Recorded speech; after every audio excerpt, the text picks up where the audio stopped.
নমস্কার বন্ধুরা, আজ তোমাদের সামনে একটা নতুন রেসিপি নিয়ে এলাম। সেটা হলো মুগ ডালের চাল কুমড়োর ঘন্ট। প্রথমে যেটা করতে হবে, চাল কুমড়োটাকে কেটে নিলাম। সামনে একটু পাতা দিয়ে কাটলাম, কারণ দুর্গাপুজো উপলক্ষে বলি হয় বলে সামনে কিছু দিয়ে কাটতে, সেখানে কেটে দিলাম। কাটার পর দেখো, তোমাদের সামনে দেখালাম দু টুকরো হয়ে গেল।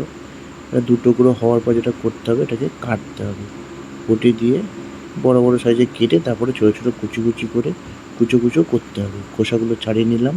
খোসাগুলো ছাড়িয়ে নেওয়ার পর এক একটা করে ধরে কুচি কুচি কাটতে হবে। এরপরে যেটা করলাম, তেল দিলাম, তেজপাতা দিলাম, লঙ্কা দিলাম এবং জিরে দিলাম। দিয়ে একটু ভালো করে তেলের মধ্যে দিয়ে নাড়াতে শুরু করলাম।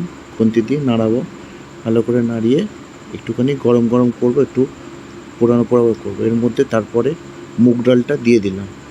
মুগ ডালটা দেওয়ার পর এবার খুন্তি দিয়ে ভালো করে আমাকে নাড়াতে হবে। কারণ কি, যদি ভালো করে মিক্সিং করে একটু কড়া করে ভাজা না হয়, তাহলে জিনিসটা ভালো হবে না। একটু কড়া করে ভাজার জন্য আমাকে যেটা করতে হলো, সেটা হলো এটাকে তেলের মধ্যে এটা ভালো করে নাড়িয়ে একটু ভাজতে শুরু করলাম।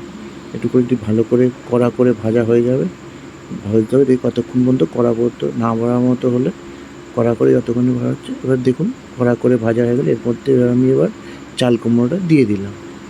চাল কুমড়োটা দিয়ে দিলাম, ভালো করে ধুয়ে করে চাল কুমড়োটা দিয়ে দিলাম।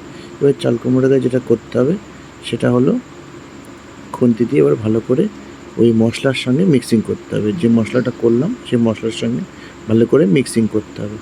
এবার দিয়ে কি, কড়াইয়ের মধ্যে ওই খুন্তি দিয়ে ভালো করে মশলাটা ভালো করে মিক্সিং না হলে খেতে ভালো লাগবে না। এই জন্য ভালো করে আমি এখন এটা মিক্সিং করছি। দেখুন ভালো করে মিক্সিং করছি চাল কুমড়োর সঙ্গে মশলাটা, যেটা ভাজা মশলাটাকে মিক্সিং করলাম। মিক্সিং করে ভালো করে এদিক নামা ওঠা সব রকম করে করে ভালো করে ভাজা হবে, মানে কড়াইয়ের মধ্যে ভালো করে রেখে মিক্সিং করলাম। মিক্সিং করার পর যেটা করতে হবে, একটুখানি চাপা দিয়ে স্টিম দিয়ে নিতে হবে। এরপরে আমি নুন দিলাম, স্টিম দিলাম, কারণ একটু ভালো করে জিনিসটা সেদ্ধ হবে, ভালো হবে। এবার চিনি দিলাম। দেখুন, নুনের পর আমরা চিনি দিলাম। চিনির পরে এবার যেটা দেবো, সেটা হলো আপনাদের হলুদ দিলাম। হলুদ দিয়ে আবার একটুখানি ভালো করে খুন্তি দিয়ে আমাদের নাড়িয়ে নিতে হবে। এরপরে আদা বাটা দিলাম, একটু সুস্বাদু হওয়ার জন্য আদা বাটা দিলাম। দিয়ে এবার খুন্তি দিয়ে ভালো করে একটুখানি নাড়িয়ে নিলাম। নাড়িয়ে এবার ফুটতে থাকলো। এরপরে আবার চিনি দিলাম। চিনি দেওয়ার পর এরপরে ভালো করে ফুটতে থাকলো। ওদিকে চিনি দিয়ে ভালো করে মিক্সিং করতে হবে। মিক্সিং করার পর এরপরে আমি যেটা দিলাম, সেটা হলো গুঁড়ো মশলা দিলাম। গুঁড়ো মশলা দিয়ে ভালো করে নাড়তে শুরু করলাম। এরপরে আমি ভালো খাওয়ার জন্য একটুখানি আমি খেতে যাতে সুস্বাদু হয়, সেই জন্য আমি একটুখানি ঘি দিলাম, যাতে একটু টেস্টি হয়।